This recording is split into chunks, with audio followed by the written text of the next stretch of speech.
अजित पवार यांच्या अपघाताला आज बरोबर 1 महिना पूर्ण झालेला आहे आणि याच संपूर्ण अपघातावर आज एक महत्त्वाचा अहवाल जो आहे तो समोर येणार आहे। या संपूर्ण जो अपघात झाला यावर आता काही दिवसांपासून तपास सुरू होता आणि याबाबतच आज डीजीसीए कडून एक महत्त्वाचा अहवाल जो आहे, प्राथमिक अहवाल, तर तो समोर येणार आहे आणि त्यामध्ये नेमकं काय काय समोर येणार हे पाहणं महत्त्वाचं असणार आहे। त्यातच आज जे सूत्रांनी आपल्याला माहिती दिलेली आहे त्यानुसार यामध्ये असणारा जो ब्लॅक बॉक्स आहे, तर या ब्लॅक बॉक्स मध्ये ज्या असणाऱ्या गोष्टी रेकॉर्ड झालेल्या होत्या, तर या रेकॉर्डेड गोष्टी आता बाहेर काढण्यासाठी यासाठी अमेरिकेतून माणसं जे आहेत ते या संदर्भातली माहिती देणार आहे, तर त्यांना बोलवलं जाणार आहे। ज्या कंपनीचं हे विमान होतं, ज्या कंपनीकडून हे विमान बनवण्यात आलं होतं, तर त्यांच्याच लोकांना आता हा ब्लॅक बॉक्स म्हणजे ज्याच्यामध्ये सीव्हीआर असतो त्यासोबतच एफडीआर असतो,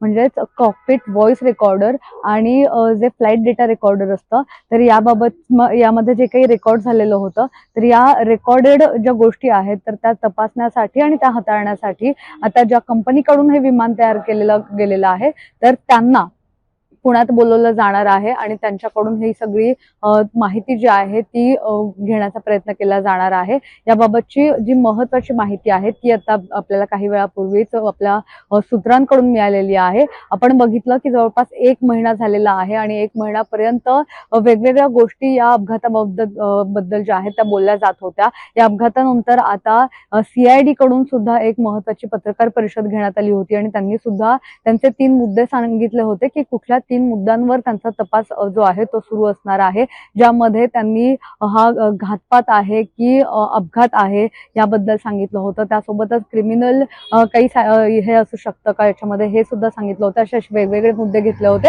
आणि त्यानंतर हा जो सगळा अहवाल आहे तर तो काल येणार होता असं सांगण्यात आलं होतं। मात्र हा अहवाल आज संध्याकाळपर्यंत येणार आहे आणि यामध्ये हा अपघात कशा पद्धतीने झाला आणि यामध्ये नेमकं काय काय घडलं अपघाताच्या वेळी, तर या संदर्भातली प्राथमिक माहिती आता दिली जाणार आहे। त्यामुळे संध्याकाळी जो अहवाल येणार आहे डीजीसीए कडून, तर याबाबतची सगळी माहिती आता सगळ्यांचं या माहितीकडे लक्ष असणार आहे। आपण बघितलं की AAIB म्हणजेच जे एअरक्राफ्ट ऍक्सिडेंट असतात त्यांचं इन्व्हेस्टिगेशन करणारा हे ब्युरो आहे, तर त्यांच्याकडून ही सगळी माहिती जी आहे ती महिनाभरापासून घेतली जात होती आणि या अपघातामध्ये नेमका हा अपघात कसा झाला याबाबतची सगळी माहिती त्यांनी शोधलेली होती। आपण बघितलं की आपल्याला सीआयडी कडून सुद्धा सांगण्यात आलं होतं की काही ज्या महत्त्वाच्या बाबी आहेत, महत्त्वाचे पुरावे जे आहेत तर ते सुद्धा समोर आलेले आहेत। त्यामुळे आता या सगळ्या प्रकरणामध्ये आता जो तपास झालेला आहे AAIB कडून, तर त्याचा अहवाल आज प्राथमिक अहवाल डीजीसीए जो आहे तर तो प्रकाशित करणार आहे आणि त्यानंतर आता हा सगळा तपास जो आहे याचा, तर तो समोर ठेवून सीआयडी सुद्धा याबाबतचा पुढचा तपास करणार आहे। त्यामुळे आज संध्याकाळी जो अहवाल येणार आहे त्यामध्ये नेमकं काय असणार आहे हे पाहणं महत्त्वाचं असेल। कॅमेरा पर्सन अजय गांगुर्डेसह मी मोना येनपुरे, सिविक मिरर।